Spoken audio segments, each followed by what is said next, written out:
여당은 다음 주 화요일에 조희대 대법원장의 청문회를 강행한다는 입장입니다. 아직 조 대법원장이 출석할지 여부는 알려지지 않았습니다. 하지만 지금까지 지켜온 그 조 대법원장의 어떤 발언, 그다음에 원칙에 따르면 이번에도 지난 5월 청문회를 여당이 강행했을 때와 마찬가지로 조희대 없는 조희대 청문회가 될 그런 가능성이 커 보입니다.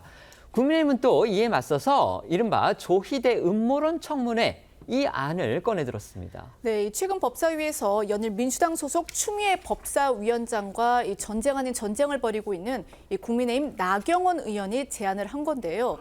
민주당 서영교 그리고 부승찬 의원이 제기한 조희대 대법원장과 한덕수 전 국무총리 이 회동 의혹의 진위를 가리기 위한 별도 청문회를 열어야 한다 이런 주장입니다. 공식 명칭은 이렇습니다. 민주당 서영교, 부승찬 등의 조작 녹취 거짓 선동에 의한 이재명 대통령 재판 뒤집기와 사법 파괴 진상 규명 긴급 청문회인데요. 다만 그제 법사위에 이 청문회 실시 계획서 채택의 건이 안건으로 올라가긴 했지만 여당 주도로 부결이 된 상태입니다. 나 의원은 이 국회 법사위에 앉아 있는 것 자체가 참담했다. 그리고 토로하면서 추미애 법사위가 또 하나의 흑역사를 썼다라고 직격을 했는데요. 나 의원은 민주당이 당당하다면 이 청문회를 받지 않을 이유가 없다는 입장입니다.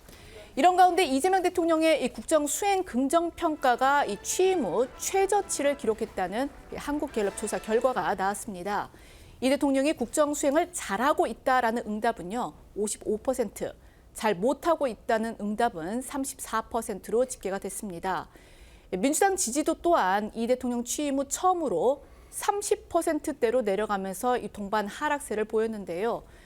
한국갤럽 이 관계자는 이런 지지율 추이에 대해서 조희대 대법원장에 대한 사퇴 압박과 진실 공방, 이 내란 전담 재판부 변경 등 여당 주도의 사안이 이 대통령 평가에 반영이 된 듯하다 이렇게 분석을 했습니다. 오늘 갤럽 조사에서 눈길을 끄는 건 이제 또 이겁니다. 대통령의 직무 수행을 부정적으로 평가한 이유가 뭐냐? 이제 한국갤럽 같은 경우는 미리 그 문항을 주고서 이게 고르도록 하는 게 아니고요. 그 응답자가 이제 자신의 의견을 밝히는 일종의 이제 뭐 주관식 그런 평가인데요. 여기에 보면은요. 독재, 독단 이렇게 밝힌 응답이 11%입니다. 이게 지난주보다 3%포인트가 늘었고요.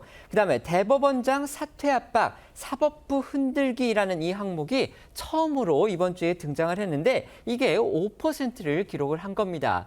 결국 이재명 대통령과 지금 무관하다 이렇게 지금 대통령실은 말을 하고 있지만 어쨌든지 간에 집권 여당이 사법부 그리고 사법부의 수장인 조희대 대법원장에 대해서 강한 공격과 압박 공세를 펴고 있는 거 이게 지금 결국 대통령의 국정수행 지지도에 악영향을 끼치고 있다. 부정적 영향을 끼치고 있다. 이렇게 봐야 할 것 같습니다.